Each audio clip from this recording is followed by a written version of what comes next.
Hello,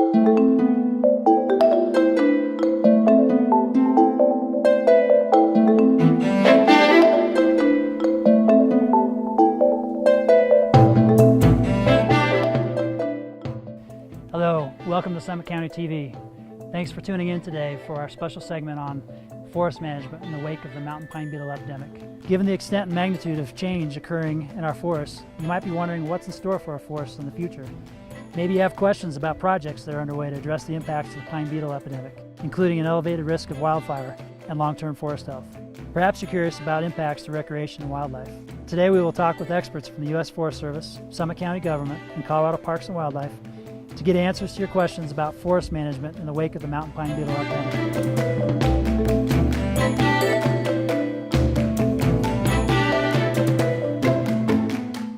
So we're here at Lauer Campground. We're going to have a discussion here about forest health and forest management.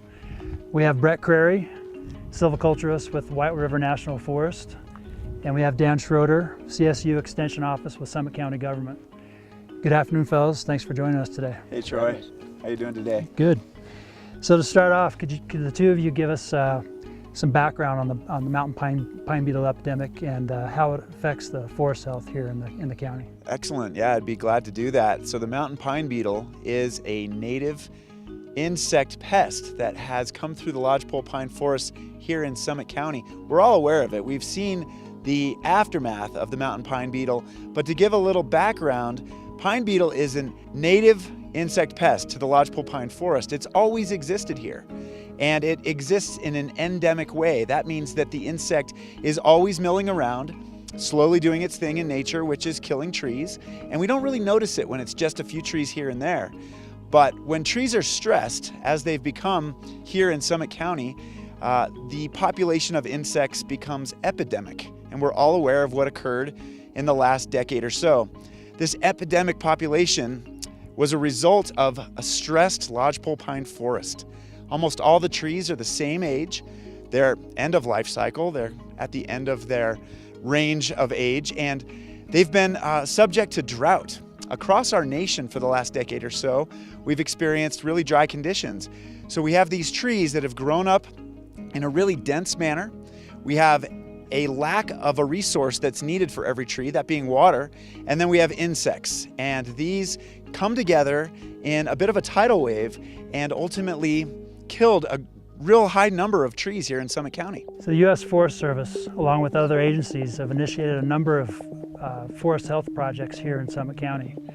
People have probably seen these projects in action up in Wilderness, on Highway 9 south of Frisco, and also right here along Swan Mountain Road. I was wondering if you could discuss some of those projects and what's going on with those projects here in the county. Yeah, I'd be happy, Troy. A lot of our projects are currently in different phases of implementation. So some of the ones that Troy was just talking about, like Wilderness, and as well as some of the treatments that we've done around Lake Dillon have already been completed. Whereas over on Ophir Mountain and in the Breckenridge Forest Health and Fuels Project, those projects are currently ongoing. And so what that means is we're still doing monitoring in places that we've already finished logging. We have crews that go out and scatter slash around slash piles. They seed slash piles with native seed mixes. And sometimes we work with the Friends of the Dillon Ranger District to put volunteer groups together. And if there's places that still have a lot of slash, we may repile slash and do a lot of the beautification type of work. Other places like Ophir Mountain, where logging is currently going on, that's probably going to continue for about another 4 to 5 years. I like to think of it as kind of the ugly stage of forest management. Typically, in order to get a desired condition, we need some kind of disturbance, and we use logging as a tool to create that disturbance. The other thing that we need is time. And so while these projects are currently going on, we're creating that disturbance, but it still needs a little bit of time in order to recover. And so typically within about 1 or 2 years, you'll start seeing grasses come back in and new seedlings begin to emerge. And that's kind of where we're at right now in Summit County. Thank you, Brett. I'm just curious, you probably get this question quite a bit. Why is it that clear cutting is the preferred treatment method when you're addressing forest health on the forest? why not leave the live lodgepole standing on the forest? You know, that's a great question. A lot of people do wonder why green trees are being cut down along with the dead trees. So we know that the lodgepole pine have been impacted by mountain pine beetle, and we have a number of standing dead trees across the landscape.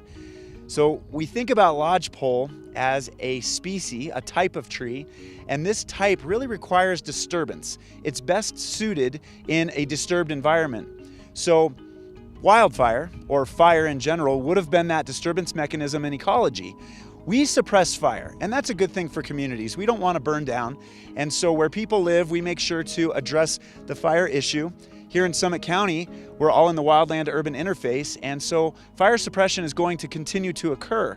But when we get back to ecology and the lodgepole system, it really needs a disturbance.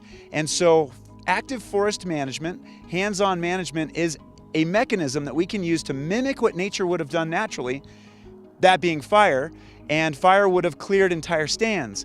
So we are making a mosaic patch cut across the landscape and addressing lodgepole's better interest, if you will, and that is we cut an entire vicinity of lodgepole pine to mimic the natural process, and that opens up the entire canopy and allows the entire stand to grow up again, fresh and new. There are a couple other components about this. If we left standing live trees, or any standing trees at all in a lodgepole system, we recognize that they have a really shallow root system. So the likelihood is if you don't take the entire stand, those left behind will be blown down, and that becomes a real hazard for recreationalists and other forest users. So we really look at the entire type of tree, the species type and the stand, and we recognize that this is a mixed conifer forest, so the spruce and fir are typically left behind. They don't have the same action or reaction to an event or a disturbance that the lodgepole do. But when we look at the lodgepole pine, we tend to take all of them in a particular vicinity so that we can set the stage for a nice, healthy future forest and a regeneration activity. Thank you, Dan. So Brett, after clear cutting, what happens next? Do you have any intentions to plant any aspen or spruce to help, I guess, regenerate that forest and kind of promote species diversity on the forest? Well, the nice thing about lodgepole pine is that it is adapted to stand replacing disturbance. And so it's already adapted to the clear cuts that we've been implementing. Typically, what Dan was just talking about with the stand replacing fire, lodgepole pines have what's called serotinous cones, which open up and release seed after a stand replacing fire. The action of clear cutting is very similar to a stand replacing fire in that the seeds are dispersed through cones when the trees fall, and the heat from the surface of the ground is adequate to open up those cones and release the seed. And so we very rarely actually have to go out and do any planting. We are required by law to go out and monitor for 5 years, and if for some reason these areas aren't regenerating, then we have crews that come in and they plant with seed that we collect locally from on-site projects. As far as aspen is concerned, a lot of our areas that contain aspen as a part of that species composition, aspen will resprout. It also follows the same kind of projection of disturbance and resprouting. They need a lot of sunlight, and so aspen are actually expanding. Spruce and fir, we haven't really been going into any spruce fir forest for the most part and doing any active management at this time. Maybe a forest type that we want to go into in the future in order to increase resilience for other types of insects like spruce beetle. But really our focus in Summit County so far these past several years has been dealing with the mountain pine beetle epidemic. Thank you. I guess I'll take this line of question to the other end of the spectrum. What might happen if we just left the forest as is after the pine beetle epidemic? What if we just took a hands-off approach to forest management? Sure, I'll start with that, and Brett and I'll share some responses. If we took a hands-off approach, we would end up with a condition on the landscape that would really be full of fuel. So if you think about the lodgepole and the shallow root systems, they die, the needles fall, and we have standing gray stems. Ultimately, these trees are going to fall down. But in the meantime, we've opened up the canopy and the sunshine is coming into the forest floor, and we see a real growth of grasses. So not only will the grasses grow, but there might be some trees that were young enough that had already started growing up, and we end up having a lot of fuel on the ground. So there isn't any broken up continuity with what's going on the forest floor. And really, if we had a wildfire, which is part of this equation, we would never be able to send crews into that vicinity to address the fire, to engage it, because it would just be far too dangerous for people.